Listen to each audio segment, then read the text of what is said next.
સુરતના ડિંડોલી વિસ્તારમાં આવેલી અનુપમ સર્જિકલ હોસ્પિટલમાં પથરીની સારવાર માટે દાખલ થયેલા ધરમવીરસિંહ નામના દર્દીનું ઓપરેશન બાદ મોત થતાં પરિવારજનોએ તબીબી બેદરકારીનો આરોપ લગાવ્યો છે. દર્દીના મોત બાદ પરિવારજનોએ મૃતદેહ સ્વીકારવાનો ઇનકાર કરી હોસ્પિટલ બહાર વિરોધ નોંધાવ્યો હતો. પરિવારનું કહેવું છે કે ઓપરેશન પહેલા તમામ રિપોર્ટ સામાન્ય આવ્યા હોવાનું જણાવવામાં આવ્યું હતું. બીજી તરફ હોસ્પિટલના ડોક્ટરે જણાવ્યું કે સર્જરી દરમિયાન અંદર ગંભીર ચેપ જોવા મળ્યો હતો અને દર્દીની સ્થિતિને ધ્યાનમાં રાખી જરૂરી સારવાર આપવામાં આવી હતી. ઘટનાની જાણ થતાં ડિંડોલી પોલીસ હોસ્પિટલ પહોંચી હતી અને સમગ્ર મામલે તપાસ શરૂ કરી હતી.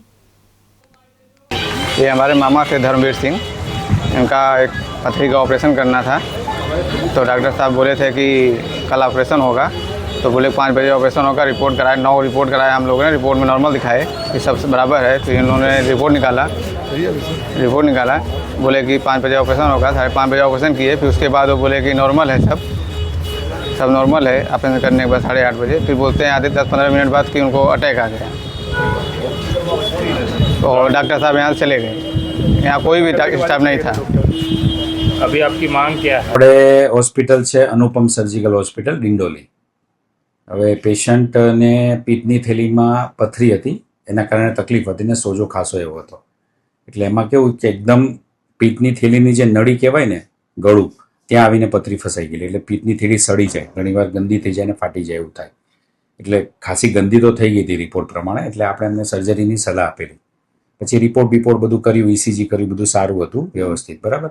એટલે આપણે એમને ઓપરેશનનું સમજાવ્યું. સાંજે ઓપરેશનમાં લીધા હતા. અને જ્યારે ઓપરેશન ચાલુ કર્યું, દૂરબીનથી જ ચાલુ કર્યું, પણ અંદર ખાસું ગંદુ હતું, એમ સોજો બહુ હતો અને ખાસું ગંદુ ને એવું બધું થઈ ગયેલું. એટલે આપણે ટ્રાય કરી કે ભાઈ ચલો દૂરબીનથી થઈ જાય એવી કોશિશ કરીએ. એટલે ચાલુ કરી ઓપરેશન ને એવું બધું. પેશન્ટ એકદમ સ્ટેબલ ને વ્યવસ્થિત જ હતું. એમને બેભાન બી કરેલા, બેભાનવાળા ડૉક્ટરને બધું જ હતું. પછી ચાલુ કર્યા પછી 2-3 વાર રિલેટિવને અંદર બોલાવીને બતાવી બી કે જો હું દૂરબીનથી જ કોશિશ કરું છું. એક આપણા સાહેબ જે છે જનરલ મિત્ર, એમના ઓળખીતા જ છે. એટલે જનરલી કેવું છે કે બહુ ગંદુ હોય ને તો ચીરો મારવો પડે, બહુ મોટો પેટું કંઈ. પણ મેં કીધું કંઈ નહીં, આપણે મહેનત કરીએ. એટલે સર્જરી લગભગ 2.5-3 કલાક કે એવી તો કંઈક ચાલી.